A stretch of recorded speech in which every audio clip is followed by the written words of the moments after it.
Bismillahirrahmanirrahim. Assalamualaikum warahmatullahi ta'ala barakatuh. Alhamdulillah Rabbil Alamin. Wassalatu wassalamu ala asyrafil anbiya al-mursalin wa ala alihi wa sahbihi ajma'in. Alhamdulillah, I have given you an idea of how in terms of the researchers in the various universities working on the understanding of the relationship of within our brain and within our mind in terms of our neocortex, our limbic system, and the cerebellum and the brainstem. And I've explained to you how the research is leading us towards understanding of the nature of coherence. That means our heart, brain, mind, brain, coherence. And for Muslims, it is the spiritual, heart, mind, brain coherence, because we have the qalb, the center, loci of control, which is linked to our akal al-kulli. So basically, I have explained this in detail enough for you to understand that now the research showing that if even you have a heartbeat, your heart rate variability, HRV, is dependent on whether you are in a coherent, peaceful state, which is of forgiveness, of compassion, of love, of peace, of happiness, of caring, of sharing. This will give you the full meaning and purpose of life, and of coherence of hate, anger, greed, destruction will cause you to be a broken human being, a broken personality, and people with a lot of psychological problems. That is what is happening throughout the world, because we are putting emphasis only on the material well-being, only material things, and everything is just consume, greed, destroy. So we are manifesting the lower nafs. Within Islam, we know this nafsul ammarah bisuk, that is actually bringing humanity downwards, not upwards, towards a holistic, well-balanced personality, which is what Islam is trying to do. And this is where in our work in terms of post-Islamic psychology, we are trying to bring this idea back into our system, within the Islamic system at least, to the 1.7 billion Muslims. And I have explained to you in the previous video how the relationship, where all these universities are doing relationship in terms of how the neocortex is affecting the limbic system and how it's affecting the brainstem and the cerebellum, and all the points in terms of thinking, doing, and being, from the neocortex to the limbic system to the cerebellum. And this actually is a flow of information. That means we have our neocortex here. This neocortex is giving the information to the limbic system, and the limbic system is acting with the cerebellum. So this limbic system becomes the loci of control within the brain. Alright? And the cerebellum will then manifest that feeling of being. The same thing in terms of understanding knowledge at the neocortex level, because this is the thinking brain. Our limbic system will be the experiential, visual, auditory, kinesthetic, and so on. And the cerebellum will then draw in wisdom. Our mind at the neocortex will be logic, alright? And then it will affect our limbic system in terms of behavior and our inner self, whether positive or negative inner self. The same thing, the intuition will affect our feelings, and then our destiny as a successful human being or not. Our thoughts will then be reflected into our action, and then we have the memorized self, whether it is a memorized self in terms of trauma or in terms of peace and happiness. And then we philosophize in terms from our neocortex, and then in the limbic system is that we initiate and do, and in the cerebellum and the whole system actually linking together is mastering. So this is the conscious and subconscious self that is now being done a lot of research. But I've explained to you there's another level in which Islam tells us that we need to do research. We have our qalb, which is linked to our roh, which is linked to our akal al-kulli, which is then linked to this akal al-juzi. What they're talking about is akal al-juzi. Alright? So how does this affect, for example, disease, chronic disease that we are facing today? This explosion of diabetics, heart diseases, all these chronic diseases, gout, you name it. Alright?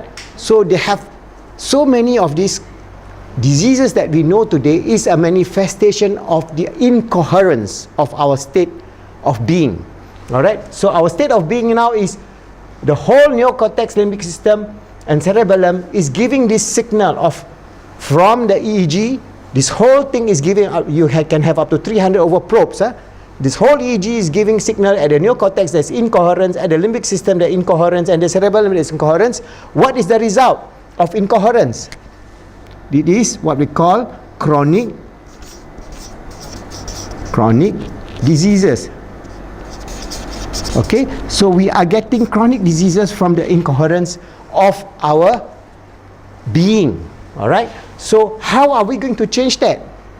There are ways in which, inshallah, if we understand that this is affecting us, then our practice of Islam must be the wonderful practice of Islam, giving our qalb, the loci of control, which is affecting our roh, which is affecting our akal al-kulli, which is affecting our akal al-juzi, to make it more positive. So all these things they are talking about can be translated into an Islamic version. If we say about thinking, is it negative thinking or positive thinking? So positive thinking, positive doing, positive being, positive knowledge, because knowledge, there are evil knowledge, alright? Then experiential in terms of doing things, alright, to be more creative. Then you have wisdom, which is positive. We have our mind, our logic mind, linked to our behavior, linked to our inner self. Then we have a positive inner self. Our intuition, we have positive feelings, and then we have a positive destiny in terms of achievers in life. Our thoughts, our action that are positive, then our memorized self is not a traumatized memorized self, but a memorized self that is rising above the situation that institutional human beings. We are a actualized human being. Alright, and philosophizing, instead of just philosophizing, thinking, we initiate positive action, then we have mastery and become achievers in life. You can see this whole pattern, and then all this effect will actually give us first what we have in terms of our fulfillment in life. That means you want to be an achiever in life, you want to be successful in life, you want to have wonderful families, wonderful children, wonderful grandchildren, you want to have a wonderful society in the 21st century, regardless of the technology and so on. We can then change the whole world. Muslims can change the world because we have the most perfect understanding of the nature of the psyche of human beings and of the civilizational aspect of humanity. So we can bring about these positive values of Islam, and we can prove to the world that with our understanding of positive Islamic psychology, we can create coherence among all Muslims. Not hate, not anger, not revenge, not destruction, but of unity, of caring, of loving, of compassion, of mercy, which Allah has ordained upon us. And if we are able to do that, then we can then achieve the coherence without doing extra things. We don't need to meditate another 2 hours or 3 hours, because we are meditating. If you do your 5 times prayer, you're already spending about, say, 40 minutes there. Then if you do your zikrullah, your tafakkur, your muhasabah, there's another 30 or 40 minutes. So we are doing about 2 hours of good work, aligning our coherence towards the best possible being. Remember, the best possible being as a human being, the best possible human being to achieve peace, happiness and success in this world and the hereafter. Knowing that we are a creature that is not just a physical, not the neocortex, not the limbic system, the cerebellum, but we have a higher level outside, which is, this is the akal al-juzi. Outside is the akal al-kulli, linked to the qalb, linked to the roh, and the qalb, the roh and the akal al-kulli is one package, which was sent down to us when Adam alayhi salam was created at the rim of Azali. Before the existence of the physical universe, we have this package. So we are a higher being in terms of our nature. We are a spiritual being in terms of our nature, which is designed and created by Allah subhanahu wa ta'ala for us to exist on this temporary rim, this physical rim, for a short period of time. Just like our Prophet Muhammad sallallahu alaihi wasallam, that our life on this earth is just like a traveler passing by a shade of a tree. How long is that? It's only 1-2 seconds only. Alright?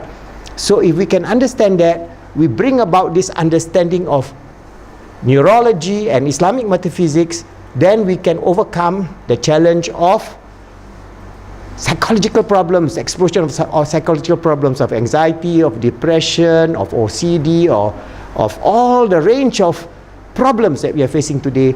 and bring about a wonderful, happy, balanced ummah that can lead the world towards peace, towards love, towards compassion, towards fulfilling our life in this dunya and helping others to also understand that. That's why we are created to be the Caliph of Allah on this earth, always striving to make ourselves good, helping others to make this world good, and helping others to make this world good, and in a way that we participate in this world to become achievers, so that we then become those who can help to make this world a better world for all, inshallah.